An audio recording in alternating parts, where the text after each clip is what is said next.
Let me know when you starting to record. Yeah. I got my questions on my phone, so... Can't even use paper and pencil anymore, huh? Can, but sometimes. This is exactly what it's all going to, man. It's really what this is all about, too. Yeah. Not, making everything a robot or technology. All right, sorry, man, go ahead. It starts as novel and fun. They make it fun for you. And then soon enough, it creeps over your life. That's my biggest concern with all of technology, is that it's fun for a little bit, and then it's no longer fun. And then you won't have a choice.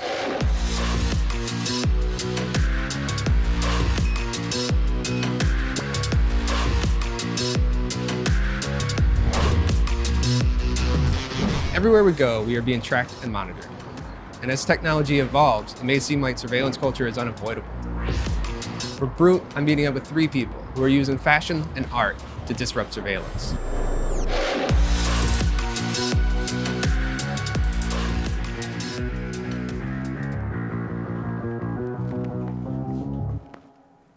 People call me Skitch, and I'm an eyeglasses maker who also cares about privacy, so I combine the two.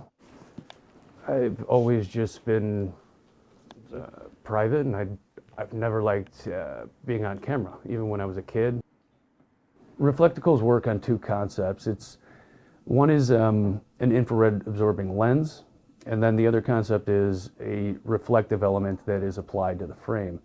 The camera doesn't really know how to process that information, and it can make your face, exposed with a bright light that you're sending back to its original source, which is the camera. Yeah, the manufacturer actually, I don't like the design on this one, so I actually have to bend it around a little bit. You can tell them a million times how to do it. It still doesn't get done right. I focused all my energy on learning about the technologies of facial recognition and how I could defeat them with a simple pair of glasses. And I'm always trying to be one step ahead of them, because it's going to come. Technology is not stopping. It's on a roll. So I'm ready to go. Surveillance is no longer about criminal, it's about making money. So it's not that you don't have anything to hide anymore. It's, do you want to be a product? I think it basically takes away a sense of our humanity. So all I'm trying to do with, privacy eyeglasses, it's just an option to say, I don't want to participate in, being tracked and monitored everywhere I go.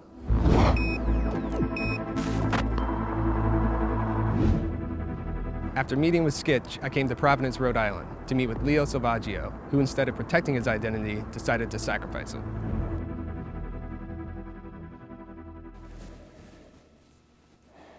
So tell me about this mask. Well, this mask is my face. Yeah, it's my face. I created it as a way to thwart facial recognition systems.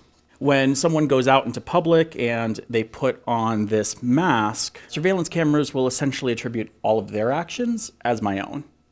While at the same time, anyone who is performing my identity in public as, a Leo, if you will, creates disinformation and feeds it back into the system. And that's just one way that I'm thinking about how we can resist surveillance culture.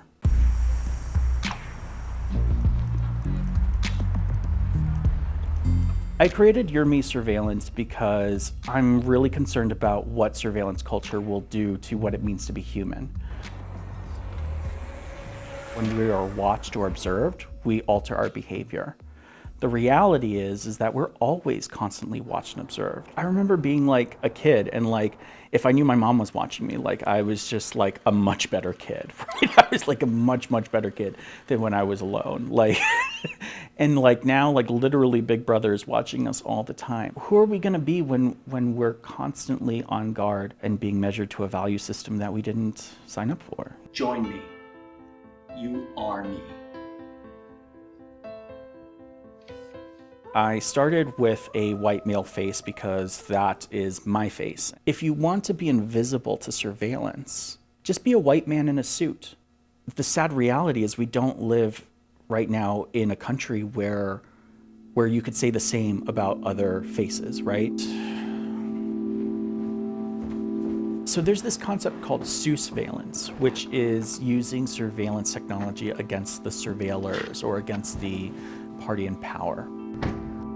I wanted to create a project that encouraged people to record video when they're going to protests or other actions so that they had a way of defending themselves in court should they be arrested or should someone that they were recording be arrested. So I found some flip-flops and it's just about figuring out the right size I want.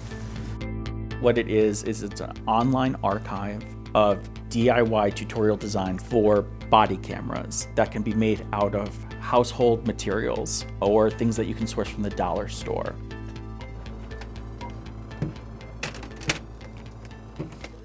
To not be concerned about surveillance, especially in this day and age, in the time of George Floyd and all of these Black, Indigenous, people of color who have been murdered by the police, is to also not empathize with an entire community who is prey to this kind of culture.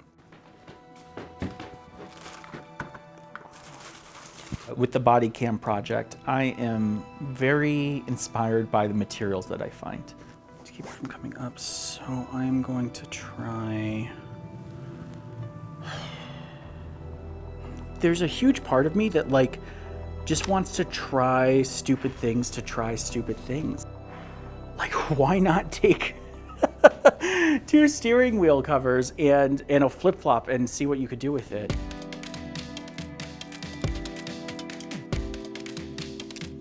I think my balance is about showing people what something that's functional could be, and then the more spectacle-y, kind of fun, weird, crazy things are all about opening your mind to what could be. I'm actually shocked that worked.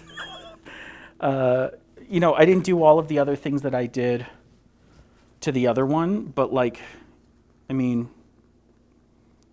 all of the straps and the security stuff, that might actually be better. That's not what was supposed to happen. Hopefully I can get this in correctly and I don't pop a staple. There we go. Get that. All right, so I've got that there. Dun, dun, dun. Dun, dun, dun. Dun, dun, dun. Okay. There's something to be said for a kind of humor that feeds into something that is way more serious than it might look to be. Hey everyone, I'm here in Providence and we're going to be participating in the protest. So I'm going to put this hands-free on top of my head and hopefully you'll be able to see it if you're not able to participate here. Okay, cool. All right, so. George Floyd! George Floyd! I think that my work ends up asking more questions than it provides answers. I don't think that any of my projects offer a kind of panacea of sorts. I think what they offer is one take, one perspective on what you could do. Hopeful disruptor. That's what I like to think of myself as, a hopeful disruptor.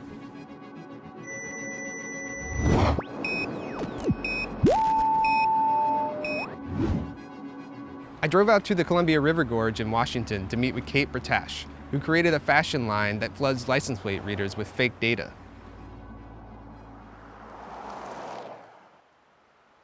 It's been fun also to see the resurgence of sort of hacker fashion. We're all living in a very dystopian time, and cyberpunk is kind of resurging both as a sort of fashion influence in the world, and it's kind of nice then to sort of have a place in that conversation and say that some of the ideas that we take from these images of the world gone wrong can actually be used to bring a little bit of fun to the everyday world right now. This is a live demo test using a mobile phone version of a mobile license plate reader meant to be used by maybe like a business owner or a like landlord or somebody. And it actually does use the same systems that some of these commercial systems sold to police actually use. You can see the different boxes that are lighting up across all of the different parts of the shirt where it thinks it detects various license plates. And this is one of my favorite bits, is like the Fourth Amendment plate design really, really goes wild on some of these systems. You can see like the captured screen, the number of plates is counting. So yeah, it was really important to me that these things also work not just hypothetically, but live. I think something that people don't realize about license plate readers is, like, you know, you might see one on a police car or at a stop sign, but unfortunately they are always reading all the time, and they can ingest thousands of plates a minute. They create a very detailed map of your day.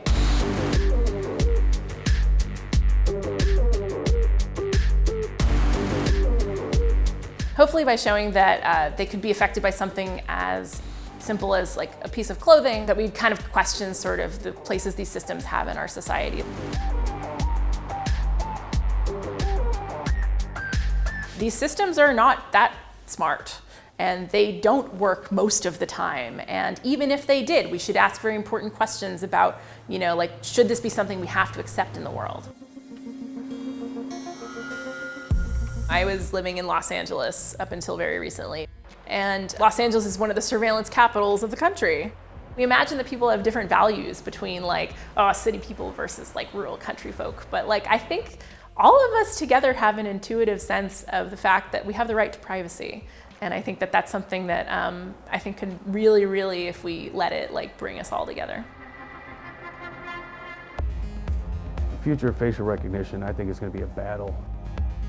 And honestly, I'm not very optimistic with people's rights to privacy. I think it'll continue to erode. So right now, I believe our best option, you know, I'm trying to fight the system. One of the things that kind of comes up also through these art projects is that, yes, I'm showing mistakes in these systems, but they should also invite us to ask questions about, like, would this be right for me to use it, even if it worked perfectly all of the time? And in my opinion, the answer is no. When you look at the resources of myself compared to like the government, I'm not going to win. But if I can make their job a little bit harder, a little bit more annoying, I'm here for it.